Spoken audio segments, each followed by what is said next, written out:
2011년 3월, 뉴욕에 사는 제니퍼 코넬이 조카의 8번째 생일 파티에 참석했습니다. 조카 션은 이모를 보고 너무나 기쁜 나머지 전속력으로 달려와 이모 품에 뛰어들었습니다. 갑작스러운 충격에 코넬은 그대로 넘어졌고 손목이 크게 부러지고 말았죠. 생각보다 큰 부상으로 2차례나 수술을 받아야 했습니다. 가족들은 보험사에 의료비를 청구했지만 보험사에서 돌아온 대답은 고작 $1의 보상이었는데요. 문제는 캐나다의 보험법상 보험금을 받으려면 보험사가 아닌 가해자를 고소해야만 했죠. 결국 코넬은 울며 겨자 먹기로 조카를 고소하며 보험사에 $12만 7천 요구하는 소송을 제기했습니다. 언론은 이를 보고 지옥에서 온 이모라며 코넬을 맹렬히 비난했습니다. 그렇게 2015년 당시 12살이 된 션은 피고석에 앉아야 했고 배심원단은 조카에게 책임이 없다고 판결하여 코넬은 결국 의료비를 한 푼도 받지 못했죠. 나중에 이모와 조카는 함께 방송에 출연하며 가족관계는 여전히 좋다고 해명했는데요. 법의 허점 때문에 가족끼리 소송을 해야 했던 황당하면서도 씁쓸한 사건이네요. 5아이의 엄마 멜린다 샌더스 존스는 어느 날 도서관에서 프린터를 사용하다가 서비스가 거부되어서 연체 사실을 알게 되었는데요. 2017년에 책 2권을 빌려놓고 반납하는 것을 깜빡 잊어버린 것이었죠. 그녀는 아들의 책장에서 책을 찾아 즉시 반납했고 대수롭지 않게 생각했죠. 그런데 어느 날 직장 승진을 위해 형식상 받은 신원조회에서 충격적인 사실이 드러났습니다. 샌더스 존스에게 임대재산 미반납이라는 죄목으로 체포영장이 발부되어 있었던 것인데요. 알고 보니 도서관이 그녀에게 수차례 연체 통지서를 보냈지만 응답이 없자 검찰에 고발해버린 것이었습니다. 당시 그녀는 가정폭력을 피해 도망다니느라 주소가 계속 바뀌고 있어서 통지서를 전혀 받지 못했죠. 결국 존스는 승진은커녕 최대 93일의 징역이나 $500의 벌금형을 받을 위기에 봉착했습니다. 사건이 해결될 때까지 직장에도 나갈 수 없게 되어 심각한 경제적 타격을 입었죠. 이후 검사는 도서관에게 책값과 수수료를 상환하는 조건으로 그녀에 대한 기소를 취하했다고 합니다. 2021년 5월, 이탈리아의 한 경매에 황당한 작품이 출품되었습니다. 예술가 살바토레 가라우가 만든 이오 소노라는 이 작품은 말 그대로 아무것도 없는 투명한 조각상이었는데요. 놀랍게도 이 보이지 않는 작품이 15,000유로, 약 2천만 원에 팔렸습니다. 구매자가 받은 것은 진품 증명서와 150x150cm 공간에 전시하라는 설명서뿐이었죠. 가라우는 진공에도 에너지가 있고 무게가 있다는 물리학 이론을 들먹이며 작품을 설명했는데요. 그런데 미국에 이 소식이 알려지자 톰 밀러라는 한 예술가가 나타나서는 표절을 주장하기 시작했습니다. 밀러는 자신이 2016년에 이미 나띵이라는 투명 조각상을 만들었다고 했죠. 그의 작품은 일꾼들이 보이지 않는 블록을 마임처럼 옮기는 퍼포먼스였는데요. 화가 난 밀러는 이탈리아 변호사까지 고용했고 가라우에게 소송하겠다고 위협하는 편지를 보냈죠. 하지만 법적으로 보면 이 싸움은 무의미했는데요. 저작권법은 아이디어 자체가 아니라 그 표현만 보호하기 때문입니다. 게다가 텅 빈 공간을 예술로 칭한 사례는 이미 1958년에 있었던 일이었죠. 결국 이 사건은 실제 소송까지 가지 않고 언론을 통한 설전만 오가다가 흐지부지 끝나버렸다고 하네요. 2017년 텍사스 오스틴에서 황당한 소송 사건이 벌어졌습니다.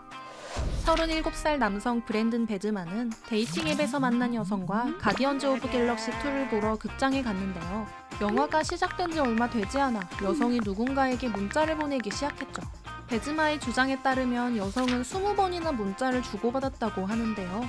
화가 난 베즈마가 문자를 그만하라고 요구하자 여성은 그냥 극장을 떠나버렸고 다시 돌아오지 않았죠. 문제는 베즈마가 극장에 올 때 여성의 차를 타고 왔다는 것인데요. 그는 극장에 혼자 남겨져서 집에 갈 방법도 없어졌습니다. 분노한 베즈마는 여성에게 영화표값 $17 31센트를 돌려달라며 소송을 제기했는데요. 소장에는 영화관 정책 위반이자 문명사회에 대한 위협이라는 거창한 표현까지 사용했습니다. 사실 소송 비용이 영화표값보다 훨씬 비쌌기 때문에 돈이 문제는 아니었던 것이죠. 이 황당한 소송이 전국적으로 화제가 되자 한 TV 프로그램이 둘의 만남을 주선했는데요. 방송에서 여성은 친구와 문자한 것을 사과하며 $17 31센트를 건넸죠. 베즈만은 돈을 받고 소송을 취하한 뒤 만족스러운 표정으로 돌아갔습니다. 2011년 인도네시아에서 촬영된 한 장의 사진이 전 세계가 주목하는 법적 논쟁을 일으켰습니다. 영국의 사진작가 데이비드 슬레이터가 멸종위기 원숭이를 촬영하러 인도네시아에 갔다가 벌어진 일인데요. 슬레이터에게 다가온 원숭이 한 마리가 카메라를 만지작거리다가 셔터를 눌러서 완벽한 셀카를 찍어버린 것입니다. 그는 이 사진을 뉴스 에이전시에 제보했고 한 언론에서 이를 보도하며 순식간에 화제가 되었죠. 그런데 위키미디어라는 재단에서 이 원숭이 사진을 자신들의 사이트에 무료 저작권 사진으로 올려버립니다. 화가 난 슬레이터는 내가 카메라를 설치했으니 저작권은 내 것이다 라고 주장했는데요. 하지만 위키미디어는 사진을 찍은 것은 원숭이므로 저작권자가 없다며 이를 부정했습니다. 논쟁이 불거지자 미국 저작권청이 공식 입장을 발표했는데요. 동물이 만든 작품은 저작권 보호를 받을 수 없다며 원숭이 셀카를 구체적인 예시로 들었죠. 그런데 2015년 동물보호단체 페타가 원숭이에게 나루토라는 이름을 붙이고 나루토를 대신해서 소송을 제기했습니다. 사진을 직접 찍은 나루토가 저작권자가 되어야 한다는 황당한 주장이었죠. 법원은 당연히 동물은 소송을 제기할 수 없다며 이를 기각했지만 페타는 포기하지 않고 항소까지 했습니다. 결국 슬레이터가 원숭이 사진에 대한 수익의 25%를 원숭이 보호단체에 기부하기로 합의했는데요. 법원은 페타가 원숭이 사진을 이용해 노이즈 마케팅을 했다며 강하게 비판했다고 합니다. 2009년 캔자스주에서 황당한 법적 분쟁 사건이 벌어졌습니다. 살인 혐의로 수배 중이던 제시 디믹이라는 남성이 경찰을 피해 한 주택가에 숨어들었는데요. 그는 제러드와 린지라는 신혼부부의 집에 침입해 칼로 협박을 하며 자신을 숨겨주면 돈을 주겠다고 말했죠. 다행히 디믹이 잠든 틈을 타서 부부는 몰래 집을 빠져나와 경찰에 신고했고 결국 그는 체포되었습니다.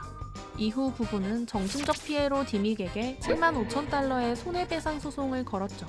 그런데 황당하게도 감옥에 있던 디믹이 맞소송을 제기했는데요. 숨겨주면 돈을 주기로 약속했는데 부부가 약속을 어겼다며 23만 5천 달러를 요구한 것입니다. 물론 법원은 칼로 위협받으며 한 약속은 무효라며 이를 즉시 기각했죠. 2014년 인디애나주에서도 비슷한 일이 일어났는데요. 데이비드 맥라플린이라는 남성은 어느 날 새벽 차고에서 경보가 울리자 권총을 들고 밖으로 나갔습니다. 그는 도둑이 차고에서 뛰쳐나와 골목길로 도망가는 것을 보았고 도둑을 추격하며 여러 발의 총을 쏴 도둑의 팔에 부상을 입혔죠. 결국 체포된 도둑은 절도죄로 징역형을 받았지만 맥라플린도 함께 유죄 판결을 받았는데요. 주택가에서 무차별로 총을 쏴서 이웃을 위험에 빠뜨렸다는 이유였죠. 이를 이용해 2016년에 출소한 도둑이 맥라플린을 상대로 소송을 제기했습니다. 맥라플린이 유죄 판결을 받은 것을 근거로 총상으로 인한 손해배상 소송을 건 것이었죠. 이 소송의 최종 결과는 알려지지 않았지만 범죄자의 뻔뻔함이 극에 달한 사건이었습니다.